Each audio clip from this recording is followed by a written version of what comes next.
हिरण्यकश्यप के अंत के बाद प्रहलाद का पुत्र विरोचन का जन्म हुआ और यहाँ पर सतयुग समाप्त हुआ। और फिर कुछ समय बाद विरोचन का पुत्र बलि चक्रवर्ती का जन्म हुआ और यहाँ से त्रेता युग की शुरुआत हुई। दोस्तों, आप सब ने राजा बलि चक्रवर्ती के दान के चर्चे तो सुने ही होंगे। तो फिर इतने बड़े महान दानी राजा को किसके कहने पर भगवान विष्णु ने वामन अवतार लेकर मारने आए? आखिर में ऐसी कौन सी वजह थी जिसके कारण राजा बलि ने स्वर्ग को अपने अधीन में कर लिया था? और क्या वामन देव बलि चक्रवर्ती का अंत किए थे या फिर नहीं? और भगवान विष्णु के इस अवतार से हम क्या सीख सकते हैं? तो दोस्तों, आज के इस वीडियो को पूरा देखने के बाद आप भी धर्म का पालन करते हुए किसी भी चीज को हासिल करने का तरीका सीख जाओगे। तो दोस्तों, ये तो हम सब जानते हैं कि कश्यप मुनि की पत्नी अदिति के गर्भ से देवताओं का जन्म हुआ और दिति के गर्भ से असुरों का। बलि चक्रवर्ती प्रहलाद के पौत्र थे, यानी कि ये सभी हिरण्यकश्यप के वंश से होने के वजह से असुर कहलाते हैं। अपने समय में बलि चक्रवर्ती एक महान राजा थे। उनके राज्य परिपालन के दौरान इस धरती पर कोई भी मनुष्य भूखा नहीं सोया था और इसी खुशी में आज भी केरला के वासी बड़े धूमधाम से ओणम का त्योहार मनाते हैं। बलि चक्रवर्ती बहुत बड़े ज्ञानी होने के साथ इस धरती पर रहे अंतिम समय तक अपने धर्म का पालन बखूबी तरीके से निभाए हैं। दोस्तों, बाहुबली मूवी में शिवगामिनी को कटप्पा कैसे रक्षक बनकर रहता है, ऐसे ही कश्यप मुनि की पत्नी दिति के लिए शुक्राचार्य का रोल भी कुछ ऐसा ही था और यही असुरों के और राजा बलि के गुरु भी थे। तो फिर आखिर क्यों राजा बलि को स्वर्गलोक पर विजय प्राप्त करने की मनसा जागी? दरअसल वो इसलिए क्योंकि इंद्रदेव ने राजा बलि के पिता विरोचन का वध किए थे। इसीलिए राजा बलि इंद्रलोक को अपने अधीन में कर लेना चाहते थे। बलि चक्रवर्ती को ज्ञात था कि उनके पास देवताओं से युद्ध करने की शक्ति नहीं है। इसीलिए गुरु शुक्राचार्य के कहने पर देवताओं पर विजय प्राप्त करने के लिए विश्वजीत यज्ञ करवाया। इस यज्ञ में से एक रथ निकला था। इस रथ की खास बात यह थी कि इस पर सवार होकर युद्ध करने से उसे कोई भी हरा नहीं सकता, यानी कि ये रथ एक प्रकार का विजय रथ था। इसके बाद बलि चक्रवर्ती ने अपने सैनिकों के साथ अपने रथ पर सवार होकर इंद्रलोक पर विजय प्राप्त करने पहुंचे।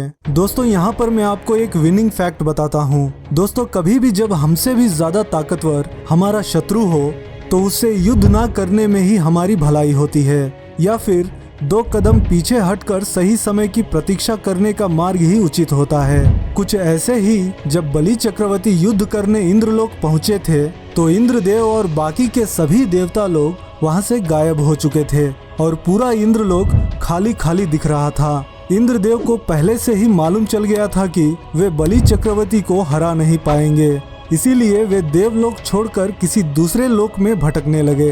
अब पूरा भूलोक और स्वर्गलोक बलि चक्रवर्ती के वश में हो चुका था। देवताओं से बगैर युद्ध करे ही स्वर्गलोक को धर्म से जीत लिए थे और अब बलि चक्रवर्ती का सामना करने वाला कोई नहीं था। और यहाँ दूसरी ओर देवता लोग किसी दूसरे लोक में भटक रहे थे। फिर क्या था, जैसे आज भी हम सबको जब कुछ समझ नहीं आता है तो सबसे पहले हमें जन्म देने वाली माँ ही याद आती है, उसी प्रकार इंद्रदेव ने अंत में अपनी माता अदिति के पास आकर ये सारी बातें बताने लगे।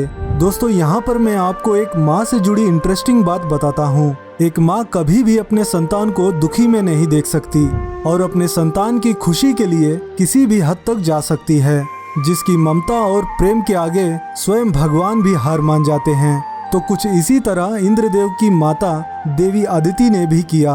अपने पुत्र को इस लाचार हालत में देख उपवास रख पायो व्रत का अनुष्ठान करने लगी, जिसके बाद भगवान विष्णु दर्शन दिए।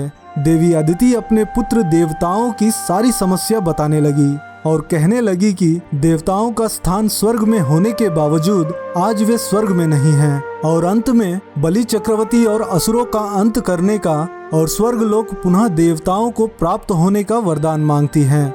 इस पर विष्णु जी ने कहा, तुम्हारी इच्छा के अनुसार मैं तुम्हारा पुत्र बनकर जन्म लूंगा और सभी देवताओं को पुनः देवलोक प्राप्त होगा। लेकिन बलि चक्रवर्ती मेरे महान भक्त प्रहलाद के पौत्र हैं और वे अपना धर्म का पालन कर रहे हैं। बलि चक्रवर्ती के विषय में मुझे जो सही लगेगा वो मैं करूँगा, लेकिन भगवान विष्णु क्या करने वाले हैं इसका क्लैरिटी वे नहीं दिए थे। तो इसके बाद भगवान विष्णु जी ने देवी अदिति के गर्भ से वामन अवतार में जन्म लिए।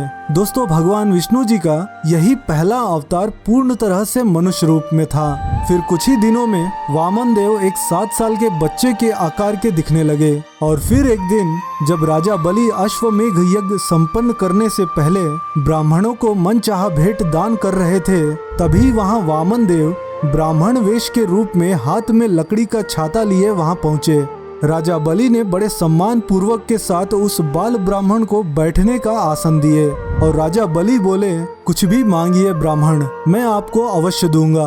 तब वामन देव ने कहा, मुझे केवल 3 पग भूमि दान में चाहिए, इसके अलावा मुझे और कुछ नहीं चाहिए। उस समय राजा बलि घमंड में आकर कहने लगे कि हे ब्राह्मण, आपको शायद मेरे बारे में पता नहीं है, मैं स्वर्गलोक और भूलोक का राजा हूँ। आप मुझसे केवल 3 पग भूमि मांगकर लज्जित न कीजिए।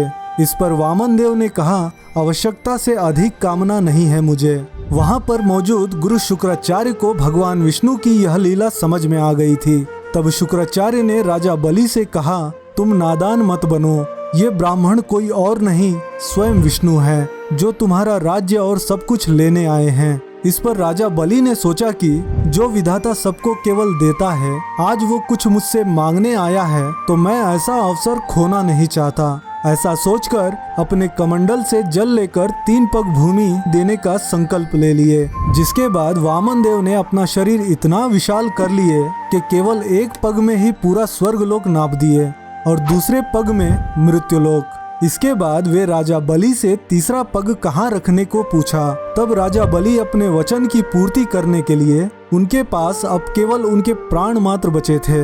जिसके बाद वे तीसरा पग अपने सर पर रखने को कहा। ऐसे महान दानी को देख विष्णु रूपी वामन देव राजा बलि को सुथल लोक का राजा बना दिए और यह वचन दिए कि कोई भी असुर अगर उनसे युद्ध करना चाहे तो सबसे पहले उसे भगवान विष्णु के सुदर्शन चक्र का सामना करना होगा। और इस महायुग के अंत के बाद वे राजा बलि को अपने शरण में ले लेने का वचन दिए। तो दोस्तों, ये तो हो गई भगवान विष्णु के वामन अवतार की कथा। लेकिन ये कथा हमें क्या सिखाती है? तो सबसे पहले जिस प्रकार प्रॉब्लम में फंसे इंद्रदेव अपनी माता से अपने प्रॉब्लम्स को शेयर किए थे, इसी प्रकार हमें भी किसी भी प्रॉब्लम को ज्यादा समय तक छिपा कर नहीं रखना चाहिए। अपने प्रॉब्लम्स को फैमिली मेंबर्स या फ्रेंड्स के साथ शेयर करने से उस प्रॉब्लम का सॉल्यूशन निकाला जा सकता है। और दूसरी बात, अगर हम सदैव धर्म के पक्ष में खड़े होकर काम करेंगे तो एक दिन वही धर्म हमारे पक्ष में एक मजबूत दीवार बनकर खड़ा रहेगा। तो दोस्तों, मेरा एक्सप्लेनेशन आप सबको पसंद आया हो तो इस वीडियो को लाइक करके कमेंट में जय श्री हरि जरूर लिखें। और कोई भी सवाल या सुझाव हो तो भी हमें कमेंट करके जरूर बताएं। और ऐसे ही और भी वीडियोस देखने के लिए आप हमारे चैनल रहस्य डिस्कवरी को सब्सक्राइब करके बेल नोटिफिकेशन भी ऑन कर दें, ताकि मैं जब भी वीडियोस अपलोड करूं उसकी नोटिफिकेशन आपको मिल जाए। तो दोस्तों, फिर मिलता हूं किसी इंटरेस्टिंग वीडियो के साथ। जय श्री हरि, जय हिंद।